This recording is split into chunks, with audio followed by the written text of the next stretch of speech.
ये एक जादुई मंकी क्लॉ यानी बंदर का पंजा है। ये जिसे भी मिलता है उसे 3 विशेस मांगने का मौका देता है। हर बार जब कोई एक विश मांगता है तो मंकी क्लॉ की एक उंगली पीछे मुड़ जाती है। बूढ़े आदमी की कहानी सुनने के बाद शॉमी ने कहा कि यह सब सिर्फ एक कोइंसिडेंस भी हो सकता है, लेकिन बूढ़ा आदमी मानता था कि मंकी क्लॉ में सच में विश पूरी करने की ताकत है, इसलिए उसने अपनी कहानी आगे सुनाई। जब उसकी पत्नी मर गई तो वह हर दिन अकेले जीने को मजबूर था। हताशा में उसने मंकी क्लॉ को याद किया। उसने सोचा कि अगर यह इतना शक्तिशाली है तो शायद यह उसकी पत्नी को दोबारा जिंदा कर सकता है। उसने उस बॉक्स को खोला जिसे वह सालों से सील करके रखा था। धीरे धीरे उसने अजीब सा मंकी क्लॉ निकाला और उसे अपने सीने के सामने रखकर मन ही मन प्रार्थना की। उसने इच्छा की कि उसकी पत्नी फिर से जिंदा हो जाए, लेकिन कई दिन बीत गए और उसकी पत्नी कहीं नजर नहीं आई। एक दिन जब वह बेड पर लेटा था, अचानक उसकी आंख खुली। उसे याद आया कि उसकी पत्नी को तो कब्रिस्तान में दफन किया गया था। अगर वह घर नहीं लौटी तो इसका मतलब है कि वह अब भी कॉफिन के अंदर फंसी हुई है। बूढ़ा आदमी जल्दी से एक लोहे का फावड़ा लेकर भागा और उसकी कब्र खोदने लगा। जैसे ही उसने मिट्टी हटाई, उसे अंदर से अपनी पत्नी की आवाज सुनाई दी। उसने जल्दी से कब्र का ढक्कन खोला, लेकिन जो देखा उससे वह शॉक हो गया। उसकी पत्नी जिंदा तो हो गई थी, लेकिन कॉफिन में ज्यादा समय फंसे रहने के कारण उसका शरीर सड़ चुका था। उसके मुंह से खून बह रहा था। जब उसकी पत्नी जागी तो उसने बूढ़े आदमी को गले लगाया और किसी जादुई मांस की महक को महसूस किया। बूढ़े आदमी ने धीरे से अपनी पत्नी के मांस का एक टुकड़ा खाया, लेकिन उसे घिन आ गई। फिर उसने तुरंत मंकी क्लॉ निकाला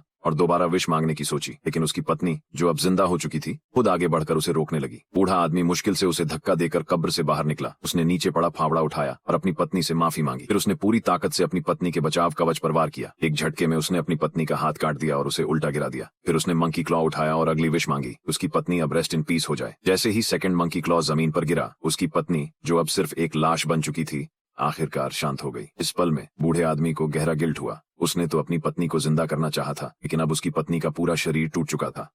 अंत में बूढ़े आदमी ने अपनी लास्ट विश मांगी कि कोई किलर आए और उसे मार दे।